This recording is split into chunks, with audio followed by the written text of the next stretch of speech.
विक्रीसाठी आपल्याला स्पेस कुठे उपलब्ध होईल बरोबर. असा आपण विचार केला आहे का आज आपण काहीतरी करतोय वस्तू बनवतोय तर त्याची मार्केटिंग कशी होईल. आपण त्या दुकानात आणतो दुसरीकडून आणतो परंतु आपण जो माल तयार करतो तो विक्री कुठे करणार. बाजारपेठेत आहे.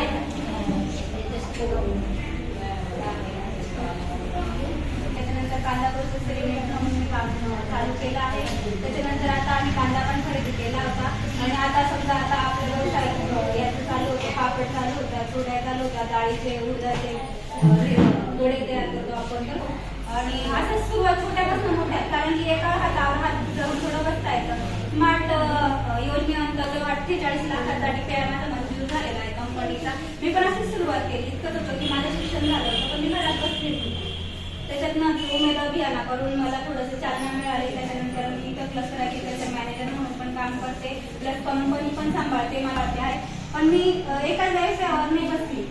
काहीतरी करायचं एकाच व्यवसाय नाही करायचा किंवा आपण त्याचं उत्पन्न पण काढू त्याची विक्री पण करू दुकानं दुसरी याच्यातून पण परचेस करू माल तो पण विकायचा असं जर स्वप्न असेल तर आपण पुढे निघू शकतो. त्याच्यासाठी आपल्याला काय असतो की आपल्याला पैसा बरोबर आहे. पहिला पॉईंट काय तो पैसा. माझ्याजवळ पण पहिले पैसा नव्हता. 1 रुपया पण कमवायची नाही मला दुसरीकडून पैसा म्हणजे 10 रुपये पण लागले ना मला माझ्या मिस्टरांकडून घ्यावे लागेल.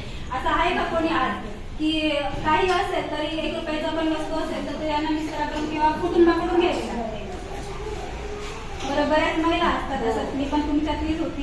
परंतु मी खूप विचार केला मला 2 मुलं आहेत की किती दिवस आपण मिस्टरांना किंवा कुटुंबावर अवलंबून राहायचं. आज आपण मिस्टर उद्या काळी काही संकट येतं महिलेवर किंवा कोणावर पण कोणत्या पण कुटुंबावर तसे माझ्यावर पण खूप संकट आले त्याच्यातून मी पण बाहेर निघाले कुटुंबात. तर मग पहिले करताना काय करायचं आपल्याला म्हणजे पैसा हा महत्वाचा असतो. मग कोणी काय म्हणतं आता बाहेरचं